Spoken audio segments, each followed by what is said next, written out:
আজকে আমরা যাব রাজশাহীতে ঘুরতে। তো চলেন আজকে সকাল থেকেই ভিডিওটা শুরু করা যাক। আমাদের ট্রেন ছিল সকাল 11টার দিকে। তো ঘুম থেকে উঠে ফ্রেশ হয়ে সকালের খাবারটা বানিয়ে নিতেছি। যেহেতু আজকে সারাদিনই বাহিরে থাকবো, তাই সকালে উঠে একেবারে মাছ ভাত খেয়ে বের হব। তো খুব সকালে উঠে রান্না শুরু করে দিয়েছি আমি। তো আমি ফ্রিজ থেকে মাছ বের করে নিয়েছি, আর এটা যে কি মাছ আমি শিওর নামটা জানি না। মাছটা ভালোভাবে পরিষ্কার করে ধুয়ে নুন আর হলুদ মাখিয়ে নিয়ে এখন সুন্দর করে ভেজে নিতেছি। মাছটার আসল নাম না জানলেও এটাকে পেট মোটা মাছ নামে চিনি। তো আজকে এই মাছটাই রান্না করব। তো মাছটা ভেজে নেওয়ার পরে আমি ওই তেলের ভেতরে পেঁয়াজ, রসুন, আদা, জিরা, কাঁচামরিচ বাটা দিলাম। তারপরে দিলাম হলুদের গুঁড়া, মরিচের গুঁড়া, লবণ। তো সব মশলাগুলো আমি দিয়ে ভালোভাবে মিশিয়ে এখন এর ভেতরে দিলাম টমেটো কুচি।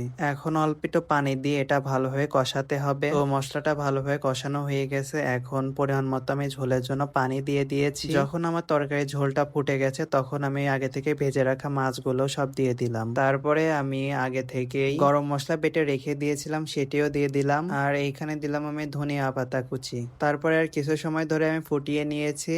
ব্যাস, আমার রান্না করা শেষ হয়ে গেছে। আর দেখেন কত সুন্দর রান্নাটা আমার হয়েছে। যেহেতু আজকে আমরা ঘুরতে যাব, তাই সমস্ত রান্না বান্না শেষ করে গোসল করে এসে খেতে বসে গেলাম। তারপরে খাওয়া দাওয়াটা শেষ করে এখানে আমি রেডি হয়ে নিয়েছি। আর আগে থেকেই আমরা ট্রেনে টিকিট কেটে রেখে দিয়েছিলাম। আমাদের বাসা থেকেও স্টেশনে যেতে 10 মিনিটের মতো সময় লাগে। তো রেডি শেডি হয়ে এখন আমরা বের হয়ে পড়বো। অনেক আগে থেকেই সোশ্যাল মিডিয়াতে দেখতেছি যে রাজশাহীর কালাভুনা নাকি অনেক টেস্ট, আর ওইটা টেস্ট করার জন্যই আমরা এখন রাজশাহীতে চলে যাচ্ছি। আবার রাজশাহী শহরটাও নাকি অনেক সুন্দর। তো আজকে সারাদিন রাজশাহী শহরে ঘুরবো। তো দেখতে দেখতে আমাদের ট্রেনও চলে আসলো। তারপরে আমরা আমাদের কাঙ্ক্ষিত সিটে যেয়ে বসে পড়লাম। দেন প্রায় 2 ঘন্টা পরে আমাদের ট্রেন রাজশাহীতে এসে পৌঁছালো। তো নেক্সট পার্ট থাকছে পরবর্তী ভিডিওতে।